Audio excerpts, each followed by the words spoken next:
परमेश्वर ने अपने जैसे आपको बनाया है।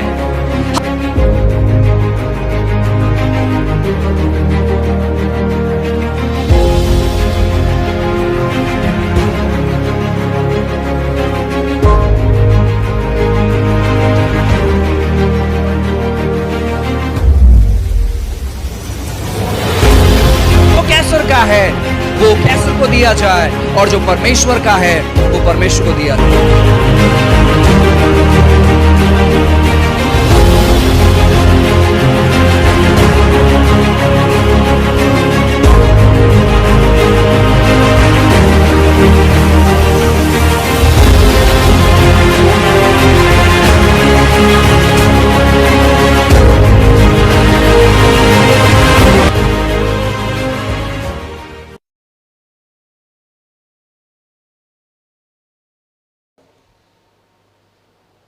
अगर आप परमेश्वर में आगे बढ़ना चाहते हैं, प्रभु की अद्भुत बातों को देखना चाहते हैं, तो आपको एक मन होना बहुत जरूरी है।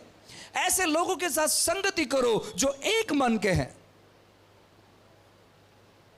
इसे लिखा गया है कि जहां दो लोग एक मन होकर प्रार्थना करेंगे तो स्वर्ग से परमेश्वर उनकी प्रार्थना को सुनेगा। बहुत जरूरी है इन दिनों में, क्योंकि आज लोगों का मन एक नहीं है। आज लोग एक होकर कुछ करना नहीं चाहते हैं।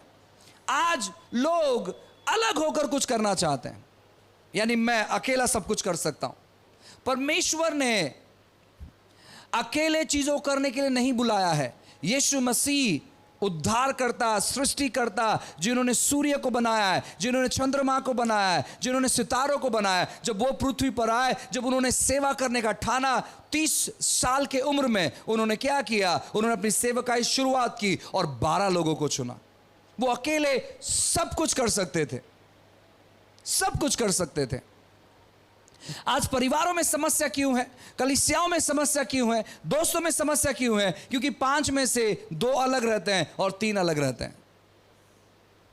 और जहां पर फूट होता है वो परिवार कभी आशीषित नहीं हो सकता। जहां 2 मन होता है वहां पर परमेश्वर अपने आशीष को उंडेल नहीं सकता। तो हमें एक मन होना बहुत जरूरी है। एक मन होकर चीजों को करना बहुत जरूरी है। एक मन होकर हर रोज मिलना बहुत जरूरी है। जब आप एक मन होकर हर रोज मिलते हैं वहां पर अद्भुत चीजें होती है। उसके आगे लिखा गया है, वे मंदिर में इकट्ठे होते हैं। आपको एक जगह आना बहुत जरूरी है। हर दिन एक मन होकर वे मंदिर में इकट्ठे होते थे। और मंदिर में इकट्ठे होने के बाद मुझे नहीं लगता है कि वो यहां वहां की बातें करते होंगे।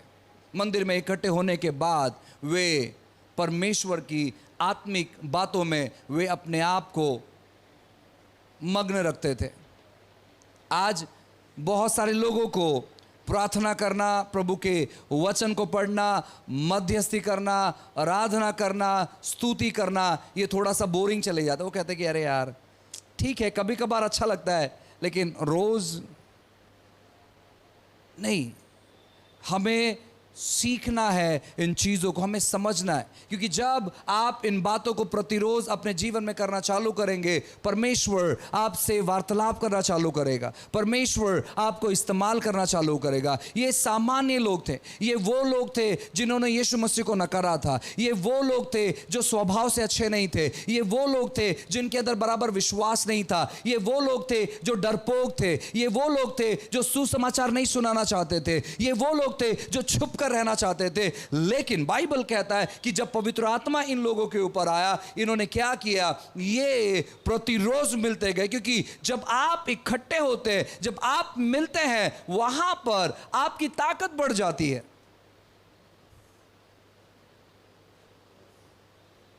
जब आप इकट्ठे होते हैं और आप कहते हो कि मेरे जीवन में बहुत सारी परेशानी चालू है, और जो एक मन के व्यक्ति है, और जब वो आपके लिए प्रार्थना करना चालू करता है, परमेश्वर क्या करता है? उन सारे चीजों से आपको बाहर निकालता है, उन सारी दिक्कतों से आपको बाहर निकालता है, उन सारे उलझन से आपको बाहर निकालता है। आज स्थिति क्या मालूम है क्या? अगर मैं अपनी परेशानी किसी के साथ बांटता हूं तो वो क्या करते मालूम है क्या? वो कहते हैं, ओ मैं यही चाहता था इसके जीवन में यही हो,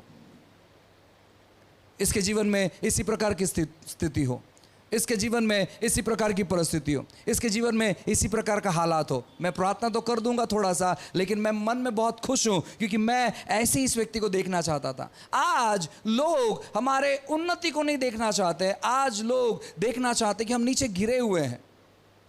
समस्या क्या है? एक मन नहीं होने के कारण।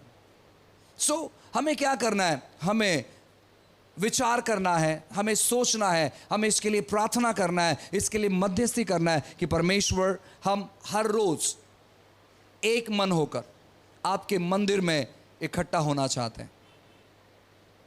जहां भी दो लोग एक होते हैं, मिलते हैं, प्रार्थना करते हैं, वहां पर परमेश्वर की कलीसिया है, वही प्रभु की कलीसिया है। चौथी बात यहां पर लिखा गया है, और वे घर घर रोटियां तोड़ते, वे घर घर रोटियां तोड़ते, वे साथ में खाना खाते थे। प्रभु भोज भी लेते थे लेकिन साथ में मिलकर खाना खाते थे। हमारे जो मुंबई के लोग हैं, मैं आपसे कहूं, वो बहुत कंजूस है। आप लोग बहुत अच्छे हैं, मैं आप लोग की बात नहीं कर रहा हूं। मैं ऐसे काफी सारे लोगों को जानता हूं, जब आप किसी घर में जाएंगे तो वो पूछेंगे चाय पिएंगे क्या आप? यहां तक कि पानी के बारे में पूछते हैं, आप पानी पियोगे क्या? मैं आपसे कहना चाहता हूं, यहां पर लिखा है कि वे प्रतिदिन मिलते और वे रोटियां तोड़ते थे, वे एक साथ मिलकर वे खाना खाते थे। जब आप किसी के साथ खाना खाते हो, वो एक बहुत अच्छा चिन्ह है, क्योंकि आप उसके साथ संगति करते हैं। आपको किसी घर पे खाना खाने नहीं जाना है, आप संगति करते, लेकिन वो जो खाने का जो समय ये दर्शाता है कि वो लंबे समय तक संगति कर रहे हैं। क्योंकि अगर आप किसी घर पर गए और आपने आधा घंटा बस टाइम स्पेंड किया, और वो नहीं कहेंगे खाना खाओ, लेकिन आप अगर लंबे समय तक संगति कर रहे हैं, आप शाम 5 बजे या 6 बजे आप वहाँ पर गए और रात 10 बजे 11 बजे तक अगर आप संगति कर रहे हैं, तो ये नहीं कहेंगे अरे ठीक है आप चाय पी के चले जाओ। नहीं, वो क्या करते हैं, नहीं, आपने बहुत अच्छी संगति की, सो हम चाहते हैं कि आप हमारे साथ रोटी तोड़े, आप हमारे साथ खाना खाएं। हम ऐसे लोग हैं जो दूसरे के यहाँ पर जाकर खाना खाना पसंद करते हैं, लेकिन अपना खाना खिलाना पसंद नहीं करते हैं। बहुत सारे लोग हैं। मैं वापस कहता हूँ, मैं आपके बारे में बात नहीं कर रहा हूँ। और अगर आपको लगता है कि आपके बारे में बात कर रहा हूँ, तो शायद फिर ये आपके बारे में ही है, तो अपने स्वभाव को बदलो। अगर आप दूसरे के यहाँ पर खाना खा रहे हैं, ज़रूरी है कि आप अपने घर में लोगों को न्योता दें। इसलिए नहीं कि खाना खाए, न्योता इसलिए दे ताकि आप समय बिता पाओ परमेश्वर के बारे में बात करने के लिए। जिस घर में प्रार्थना नहीं होता है, खास करके फैमिली प्रेयर, एक साथ मिलकर जिस घर में प्रार्थना नहीं होता है, वहां पर शत्रु काम करता है, क्योंकि परमेश्वर को वहां पर आजादी नहीं आने के लिए। नहीं पास्टर, हम परिवार में 8 जन हैं, बट 2 जन विश्वासी है और बाकी के लोग विश्वासी नहीं है। मैं आपसे कहना चाहता हूं ना, शायद आप काम नहीं कर रहे हैं आपके उद्धार पर।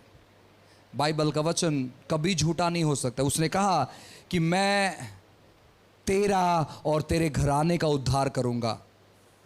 तो आपके घराने का उद्धार होना ही चाहिए, क्योंकि वचन कहता है। और अगर नहीं हो रहा है तो आप सबसे बड़ा कारण है, आप सबसे बड़ा कारण है, क्योंकि वो आपकी तरफ देखकर बदलाव महसूस ही नहीं कर रहे। वो आपकी तरफ देखकर कुछ चेंजेस महसूस ही नहीं कर रहे। वो कहता है पहले भी ये झूठ बोलता था, अभी भी झूठ बोलता है। पहले ये गाली देता था, अभी भी गाली देता है। पहले ये मारपीट करता, अभी मारपीट करता है। हाँ, बस खाली चर्च जाने लगा है, बाकी सब तो सेम है। सो क्यों हम जाएं? वो बदलाव महसूस नहीं करते और उसी की वजह से वो निर्णय नहीं लेते। आपके जीवन को देखकर वो बदलाव महसूस करना चाहिए। कुछ चीजों में मसीह होने की वजह से हम सहभागी नहीं हो सकते, और आपको ये बोलना है कि क्यों आप सहभागी नहीं हो सकते। एक दिन